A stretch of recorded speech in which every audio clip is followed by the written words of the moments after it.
Brought to you by Agilus Diagnostics.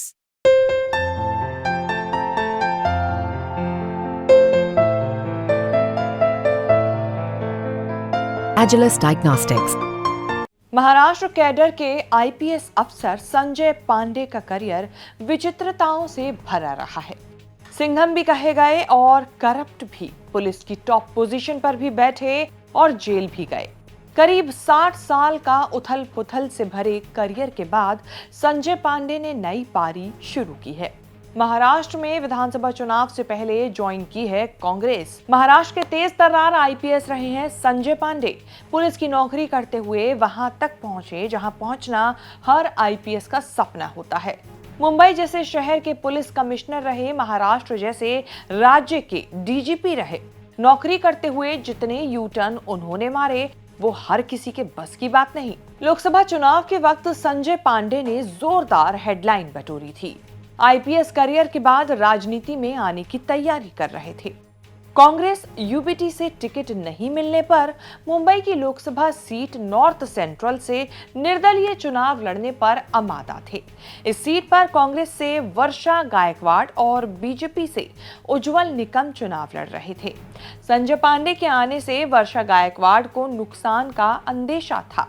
फिर अचानक क्या हुआ कि उन्होंने न केवल नॉर्थ सेंट्रल सीट छोड़ दी बल्कि लोकसभा चुनाव से भी बाहर हो गए। महाराष्ट्र में विधानसभा चुनाव आए तो संजय पांडे ने राजनीति में वापसी की। पार्टी बाद में ज्वाइन की। मंदिर में राजनीति में वापसी का नारियल पहले फोड़ा। चुनाव लड़ने से इरादे से ही कांग्रेस में शामिल हुए हैं। जिस वर्षा गायकवाड़ के खिलाफ लड़ने चले थे उन्होंने ही कांग्रेस में एंट्री कराई।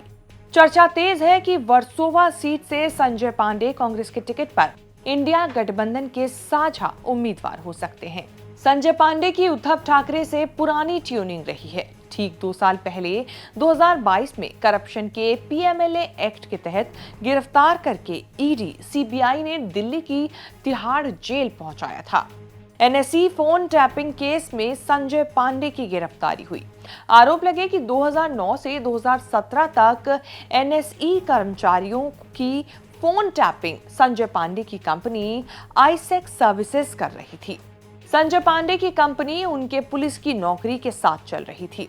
इसी केस में एनएसई की सीएमडी चित्रा रामाकृष्णन की भी गिरफ्तारी हुई थी। संजय पांडे पर धोखाधड़ी, मनी लॉन्ड्रिंग, घूस के आरोप लगे। 5 महीने तक जेल में रहे लेकिन कोर्ट के सामने कुछ साबित नहीं हो पाया। जब दिल्ली हाईकोर्ट ने जमानत दी तो माना कि सीबीआई कुछ साबित नहीं कर पाई। किसी ने घूसखोरी का आरोप लगाया ही नहीं था। फिर भी संजय पांडे पर हमेशा के लिए टैग चिपक गया, Tihar return PMLA accused x IPS. माना गया कि बीजेपी से बैर मोल लेने की भी कीमत चुकाई संजय पांडे ने।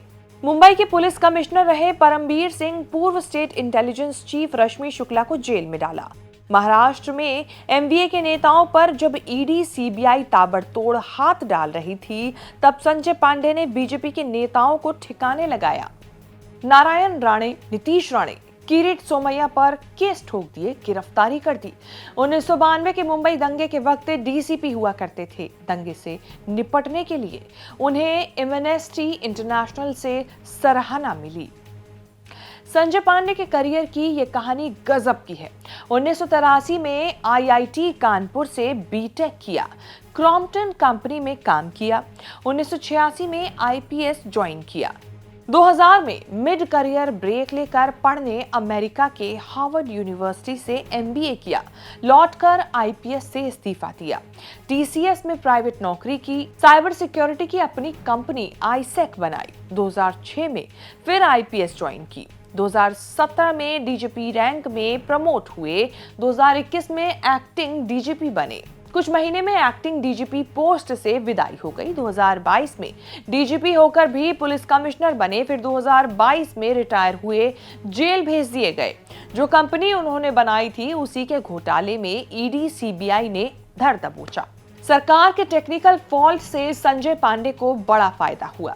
उन्होंने आईपीएस से इस्तीफा तो दिया लेकिन सरकार ने इस्तीफा मंजूर नहीं किया था। 4-5 साल प्राइवेट नौकरी करते हुए मन भरा तो वापस आईपीएस ज्वाइन करने की ठानी। सरकार ने अड़ंगा लगाया तो केंद्रीय कर्मचारियों के ट्राइब्यूनल कोर्ट में केस लड़कर आईपीएस की नौकरी वापस हासिल की। फिर भी सरकार ने काम करने नहीं दिया। 2011 तक बिना पोस्टिंग बैठे रहे। 2011 में बॉम्बे हाईकोर्ट ने हड़काया तो तब जाकर संजय पांडे को पोस्टिंग मिलनी शुरू हुई। पुलिस करियर में जोरदार वापसी उद्धव ठाकरे के सीएम बनने पर हुई।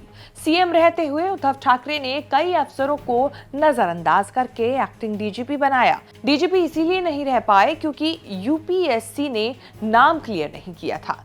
फिर सरकार रिटायरमेंट से 4 महीने पहले मुंबई का पुलिस कमिश्नर बना